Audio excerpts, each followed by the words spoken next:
2017. He has been credited as publicity advisor to 3 successive governments of different parties, which is very rare for professional officers. He has started the program named Swachhta Ke Sur under Swachh Bharat Abhiyan, which also includes Bollywood singers like Shankar Mahadevan. We now request Mr. Narhari to now come and enlighten us all.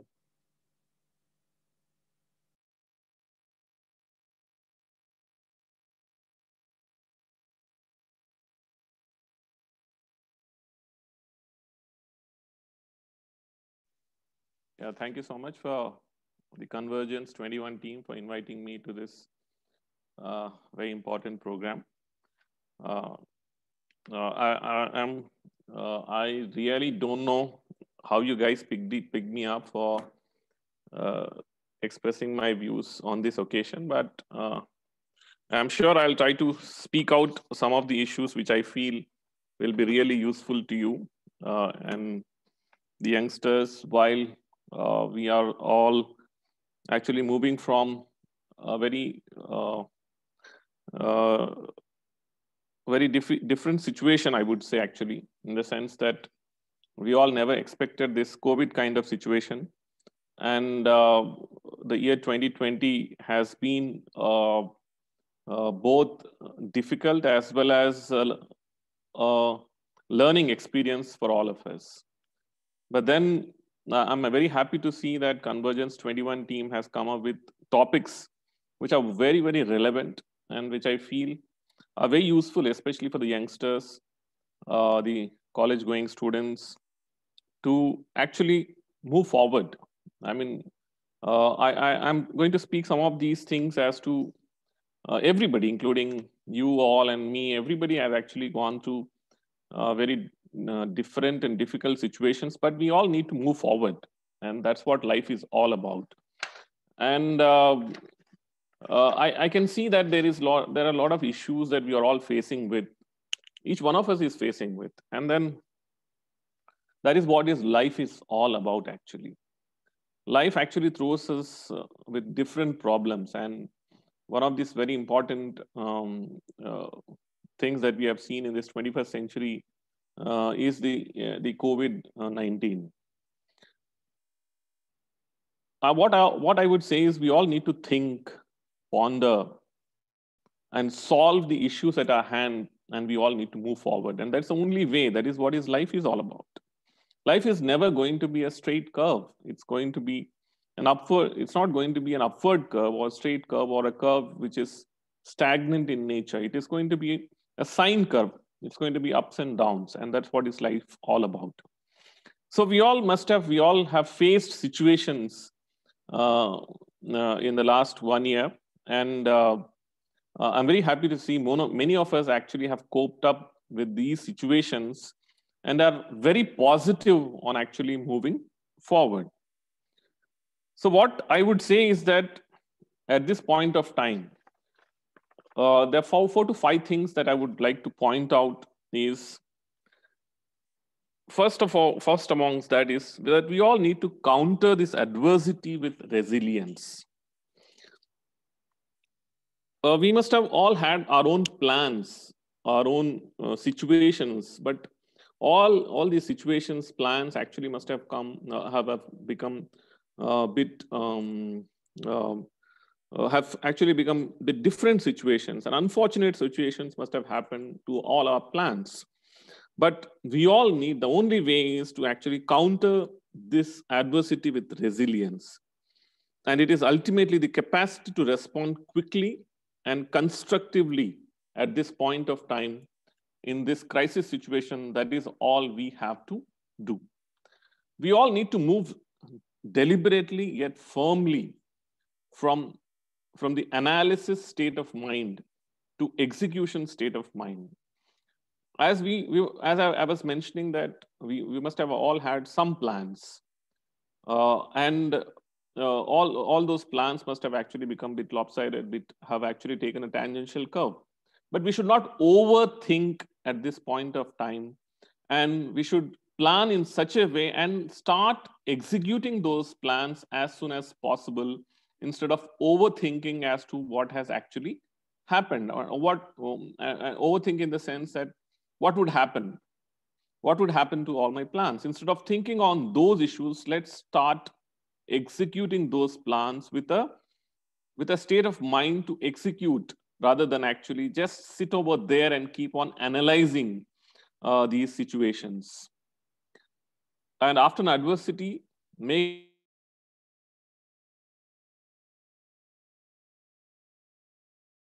thinking. See, the cause-oriented thinking, I mean, these situations in which we have gone through, we should not keep on questioning why they have happened, why this situation happened, why COVID came into existence, why COVID actually stopped all my plans, or who are the people? I mean, I'm not only talking about COVID, I'm also talking about any such adversity in our lives, whether it is loss of a very important person in our family, whether we have not been able to crack a competitive exam, whether we have not been able to achieve a particular goal that we have set for ourselves. So we should stop thinking. We should shift ourselves from a cause-oriented thinking to response-oriented thinking. So when we say that we have to move to a response-oriented thinking, we should make a move forward. And that's what is the talk about. We should make a list of things as to what actions we need to take. I mean, what actually were responsible for such kind of situations happening, and how to overcome those situations, and how to move forward from those situations, how to step forward. So make a list of actionable things that we can do in order to go for move forward. That is how we can focus on moving forward. So if we make a list of activities, actionable points, and keep working on them step by step, I'm sure that we will be moving ourselves out of a situation which is actually make us sink or get into a whirlpool kind of situation. So we need to get out of that situation, and we should actually start doing some response-oriented thinking. So what is the way forward? How to overcome, how to achieve my set goals? How to overcome this situation? So we should focus on identifying what positive effects our personal actions. What are the positive things that will actually make us move forward, and that will enable us to actually move ourselves from the situation that we are in to a better situation, to a success oriented situation, or to a goal achieving kind of situation. See, stress is definitely one of the things that we are facing. There are two kinds of stress. One is eustress, and the other one is a negative stress in distress. But what is in the evolutionary process of human being, the goal of stress was to help us boost the body and mind into an enhanced functioning, as in alertness, readiness, and preparedness to counter. So we need to understand that anything that actually is creating some kind of stress, we should think that it is excitement actually. It is not a negative stress. We need to convert that into a positive kind of situation, and we should make it an excitement kind of thing. And if we are able to actually put ourselves in a stress-free and relaxed mode, the possibility that we are able to achieve in what the kind of things that we chose to achieve, that is our goals, we will be actually definitely putting ourselves into that kind of situation. So these are some of the points I feel that we need to actually move forward. Apart from this, what I also feel that we should focus on self. We should need to put ourselves on the top agenda. When we put ourselves on top agenda, so we will see what actually enables us to move forward and create a situation of actually reaching our desired goals. We should not think about others, what they are thinking about us, what we have actually not been able to achieve, what they are conspiring against us, or what actually others are thinking about us. We should keep ourselves on the agenda. We should put ourselves on the agenda and focus on self improvement in such kind of situations. We need to see what actually are my strengths and weaknesses. So how to ensure that I stand firm on the pedestal of my strength? What are the weaknesses that actually I have? Write down your weaknesses. How to make yourself removed from those weaknesses, and that leads to a lot of self improvement. Distractions, and especially at a youthful age, when we want to actually move forward, there are a number of distractions which try to pull us back. So what are those distractions? Let's put those things on a paper and see how to remove these distractions, how to achieve mindfulness. The best way forward to actually reach or remove distractions or reach our desired goals or to be focused is having mindfulness, doing one thing at a time. Instead of watching TV, reading a book, having mobile on your hand, doing multiple things, let's do one thing at a time. And the best way for moving forward. Mindfulness. That is the one single thing actually that will enable us to reach our goals. That's what I would say. We have a lot of expectations, and these expectations are one of the reasons for both success and misery. Now, what actually happens? Let us say if somebody is preparing for a competitive exam, and then we have not been able to clear that particular exam. So our expectation was to clear the exam, and we have not been able to clear that particular competitive exam. And that's when we feel miserable. That's when we feel low. That's when we feel I have not been able to achieve. So the point that I've been trying to tell is the expectations that I have for myself. Have I really prepared enough to crack that particular competitive exam? Have I put in enough time and energy and smart preparation to ensure that I clear this competitive exam? And when you measure your own reality with the kind of expectations you had, and if you are not able to achieve as per expectations, that means your reality has not been, your preparation has been not that real in the sense. So that causes a lot of anxiety. So the greater the difference between expectations and reality, more is the anxiety. So what I would say is, in order to achieve optimum results from your competitive exams, you need to actually focus and prepare enough for yourselves to ensure that you reach your expectations for that particular competitive exam.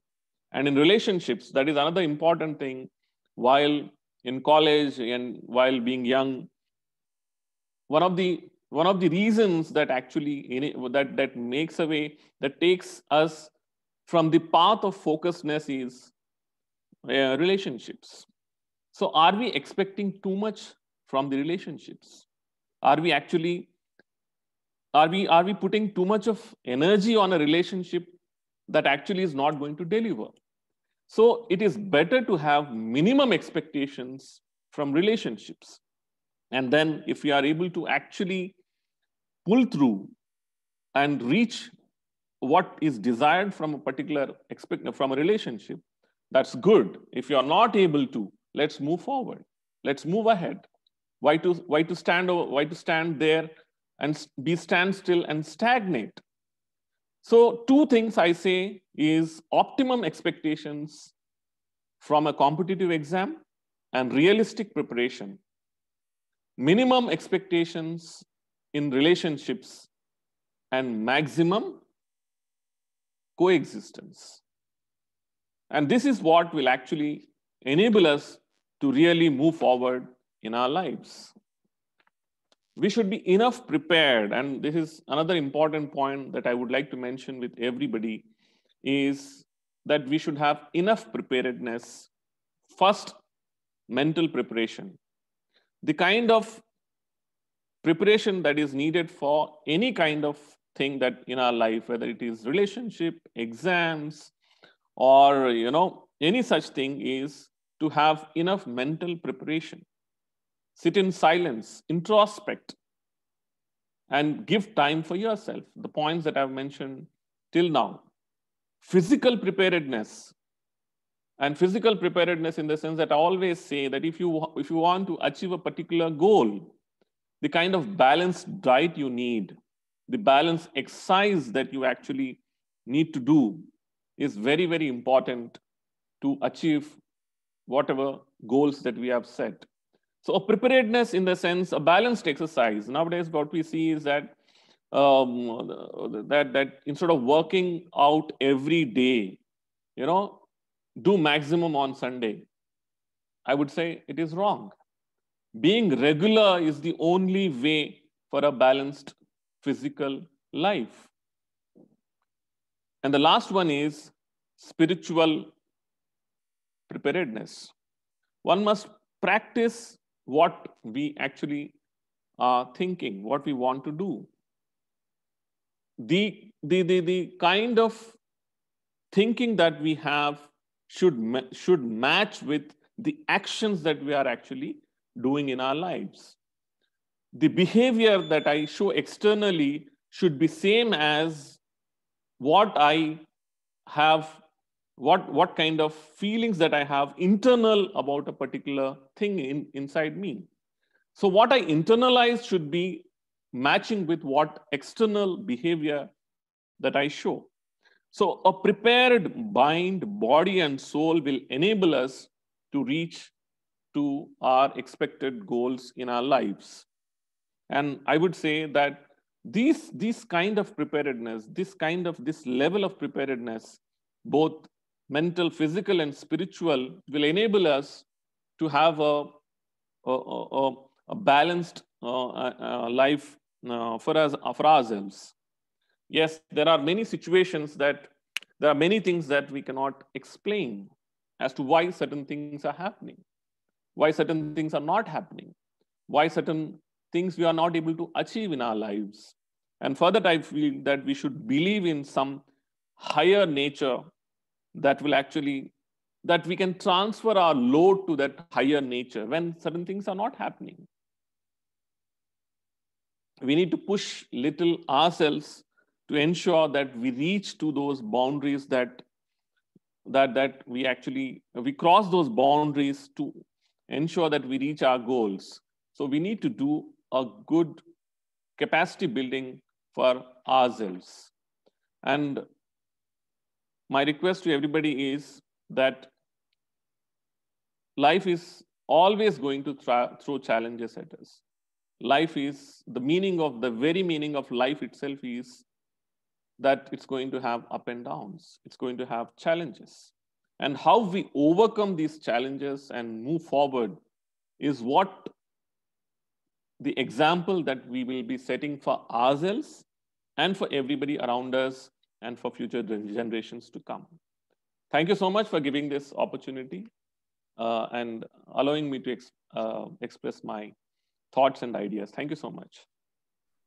Thank you so much, sir. We are really enlightened by your words. So, sir, moving on to the question answers we have been getting from the audience. So, one question which has been asked in, different words by different people over YouTube. I'll just quote one which is sent by Shubham Kumar. It says, sir, as you said, life is not a straight curve. So the exam of UPSC civil services is. So please tell us about your UPSC journey. What inspired you to be a civil servant? Yeah, see, once again, we all come with the baggage of our struggles and our experiences. So I come from a very humble background and from a small village in Telangana state. And I always was a good student, definitely in school. So what really attracted me towards civil services, again, I say, is that we all actually are sum total of our experiences. So my experience has been when I was in class 10th, we had a very good collector in my district that time, one Mr. Banwar Lal.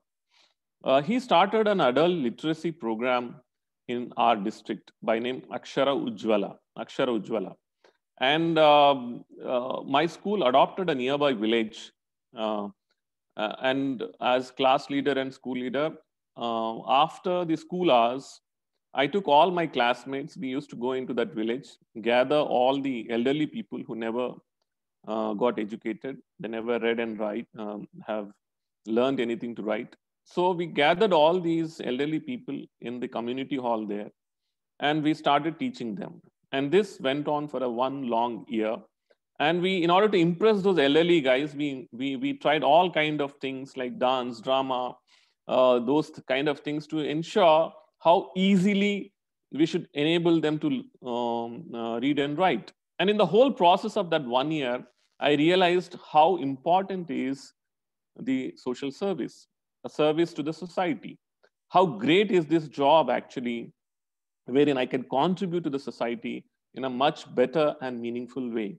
And that's when I decided I will also become collector one day. I will also, will start doing some of these kind of activities and will do a bit of whatever is possible out of me when I get into the Indian administrative services. And fortunately, I have always been on the track. I was focused. I did my engineering from Hyderabad, Osmania University, and my single focus was to get into civil services. And luckily, I got into the civil services. I cracked through the civil services exam and got into IAS. So at this point of time, my request to anybody who wants to actually get into civil services is, it is Indian Administrative Services. If you are having this service mentality in your, I mean, in the speech also, I tried to mention to you is that what I am internalizing and my external actions should actually match.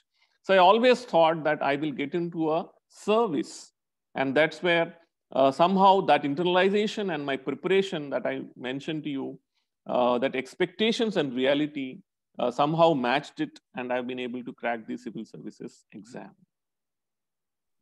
Thank you, sir. I think all of our IAS aspirants must have actually understood what's the meaning of IAS and what it is to be actually. So, sir, coming up to the next question, it's kind of a different one. It says, it's from Ashi Mittal. It says, sir, would you like to talk about your interest in songs and book writing, and how do you manage it with your professional work? Oh, that's wonderful. See, one important thing that I keep doing is documentation. Indian Administrative Services gives a wide range of opportunity to work in the field. And I would say it's a great service. I was collector for about 10 years in 4 districts, and I've been doing a lot of experimentation. I have worked in the field of land acquisition and rehabilitation while I was collector in Singrauli. While I was collector Sivni, I worked a lot on enabling, creating accessible environment for persons with disabilities. A similar work I did when I was in Gwalior, which got a little bit of recognition in Satyameva Jayate of Amir Khan as well. And I did a lot of work for curbing female feticide, sex determination when I was collector Gwalior, because that was very much rampant then. While I was project director at ICDS, I am the original author of one of the most famous schemes of Madhya Pradesh, that is Ladli Lakshmi Yojana, which inspired 15 states to copy that particular scheme, and it has enabled for girl children to be born. In Madhya Pradesh alone, 37 lakh girl children were born, and they got benefit out of this particular scheme. I was collector in Indore when we did a lot of work with citizen engagement being the focus point, and that is in the Swachh Bharat mission. And Indore became the #1 clean city in 2017 and still is the cleanest city in the country. So I do a lot of documentation while actually I'm doing all these things. So it is whether penning lyrics for, citizen engagement, that is Ho Halla, a song which was sung by Shan, and that became the anthem for Indore becoming the cleanest city in the country. So it is all about involvement. The more we get involved, the more you actually are able to contribute. And I told you some of these things we acquired while we were in school. So school, the very school which teaches us to actually bit of elocution, essay writing, public speaking, poetry, recitation, and all these things are nothing but what actually, this is what you are taught in school, and that is what actually enables you to do the same when you actually grow up in life. Thank you, sir. And sir, coming up to one last question is from one of our team members only, Team Convergence. It comes from Akshat Seth. He's asking a kind of a political and government question.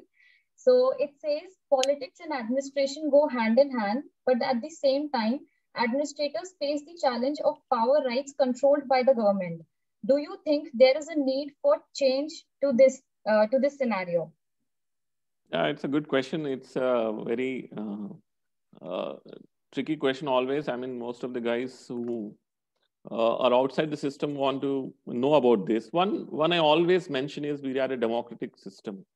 And in the democracy, it is the public representatives, elected public representatives, who I would say are answerable to the people. And as a permanent executive, the Indian Administrative Services, the services actually ensure that we are providing enough sum and substance, and we are being the backbone of the system. So when dealing with elected public representatives, we need to understand in this democratic system, we have to work we need to work hand in hand, and we have to actually understand their requests and their compulsions. And at the same time, we need to understand what can be done given the rule book. So we need to learn, and we need to listen to them. At the same time, we should have enough courage to tell them this cannot be done, and this can be done. If it can be done, it should be done immediately. So this is the kind of thing that we try to balance it out. And in the long run, whether it is public representatives or common man, they understand the style of your functioning and they appreciate, I would say.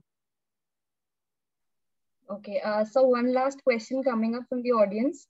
So it says that right now you also talked about the Indore, the cleanest city. So it's based upon that only. So you have been credited for making Indore the cleanest city in this country. Can you share the hardships you faced to achieve this? And I've also heard about the new mission you've been heading, that is Swachhata Ke Sur. So people are willing to know about that as well, sir. See, some of these initiatives we have taken up when I was Commissioner Urban Administration of the state recently. I moved out of that particular department, but then I would definitely mention about the Swachh Bharat mission and Indore being the cleanest city. See, why Indore became cleanest city and why it is sustaining to be the cleanest city in the country even after 4 years. The reason being, initially when we actually took up this campaign, and the most important thing that I would say, what this government, the current government, central government has wonderfully done is putting all the municipal corporations and cities in a competitive kind of environment. So there's a new competitive environment to be the clean city in the country. Earlier, such kind of thing didn't exist. So now there is like we prepare for civil services or any competitive exam. Now the municipal corporations are also preparing an entire year to make themselves known in the country as the cleanest city, because no city wants to be known as a dirty city or an unclean city. So we took advantage of that thing, and public representatives, government officials, and the citizenry were all made to understand why the city needs to be clean, why we need to actually achieve to become the cleanest city and then sustain to be the cleanest city. So initially, definitely, there were a lot of issues. So when the city, when we approached the public and resident welfare associations or civic societies, yes, there was a lot of enthusiasm, but then conversion of that enthusiasm took almost 1 year for us. And later on, when the results started coming in, even the corporators, there were a lot of competition that was created amongst the corporators to become the cleanest ward in the city. So this kind of environment, once when it was created, and when public realize this is to our own advantage, being clean is to our own advantage, then Indore became the cleanest city. And once it became the cleanest city, the entire campaign shifted into the hands of public. So from government officials and public representatives, the whole campaign actually got transferred to public. Now public started saying that my city is the cleanest city and I cannot let it be dirty. And that's where I would say we have been extremely successful to ensure now it is the public. If you happen to go to Indore and if you happen to throw dirt anywhere, it will the common man who will ask you to pick up that particular thing that you have thrown on the road, because my city is clean, and how dare you actually make it unclean. So transferring of a campaign from government to the common man or the citizens is the ultimate test of any campaign. And that's what has happened in Indore. And that's what we must do, whichever campaign we actually try to run. It has to be, ultimately, it has to be behavioral change. The focus has to be on behavioral change. And if we are able to do that, any campaign will be successful. Yeah, thank you, sir. I think if everyone in this country would have this mentality like the people of Indore have now, then it is it's not a long time when India would be called the cleanest nation in this world. So thank you so much, sir, for joining us today. It was great listening to you, and all of us are really thankful for you to be here with us. Thank you so much, sir. Thank you so much. Wonderful. Thank you so much. Thank you, sir. Atul? Yeah, so now is the turn for a speaker who has aced almost everything one can. She has achieved what most students think of. Anvita Bajpai. She is an alumnus of IIT Madras and IIM Bangalore, and the founder of Sunvai and author of 3 books. She has more than 16 years of experience in building smart products using AI with MNCs, startups, and her own ventures. She has earlier been invited as a speaker at various leading conferences like India Electronics Week 2019, GIPC 2020. She is also the recipient of the Golden Lotus from IIT Madras Alumni Association and also 51 Fabulous Global Smart Cities Leader Award 2020 from ET Now. We request now Anvita Bajpai ma'am to please take over. On behalf of the college fraternity, we welcome our esteemed speaker. Thank you. Respected Principal, SSC. Can you see my screen before I start? I just want to confirm. Yes, ma'am. Yeah, thank you. Respected Madam SSCPS, Dr. Poonam Verma, my co-speakers, Dr. Suri Sethi, Mr. Narahari, Dr. Bharti, Convergence President Parichay Kishore, Convergence team, faculty, staff, students of SSCBS, and audience of this talk. A very good morning to you all. My name is Anvita Bajpai. I am founder of Sunvai and author of 3 books. I also hold a volunteer position at Bangalore Chapter Deputy Director with IIM Bangalore Alumni Association. At Sunvai, we have recently released a free pre-launch version of India's first AI-powered assistive tool for consumers, which is conforming to 2020 Enforcement of Consumer Protection Act 2019. My topic of today's talk is taking a step forward. Let me take you to my student days at IIT Madras. When I had to choose the area for my master's thesis, I had 3 options. Number 1, databases. Number 2, distributed computing or cloud computing. Number 3, audio and speech technology using AI and ML. That is needed for building devices such as Alexa or voice-based interface such as Siri. In those days, early 2000, only a few companies were working in the area of audio and speech technology and AI ML, and job options were limited in that area. However, Professor Yagna Narayana, who was working in the speech technology, had a very impressive research group. So if I choose to work with Professor Yagna Narayana with a good research group in speech technology, my job options would be limited. At that time, as a young student, it was a very hard choice, but I chose to work with Professor Yagna Narayana. I could take that decision because before joining for my master's at IIT Madras, I had done a significant work in the area of internet technology in a project called Geeta Supersite at IIT Kanpur. Hence, I was confident that if I apply for a job in databases or cloud computing, I would be able to pick it up quickly. Later, when I completed my degree, during my campus placement, I was one of the few students who got placed at Oracle. Oracle was second software company after Microsoft at that time and first in databases. Later, when AI ML started to pick up in software industry, I was already prepared.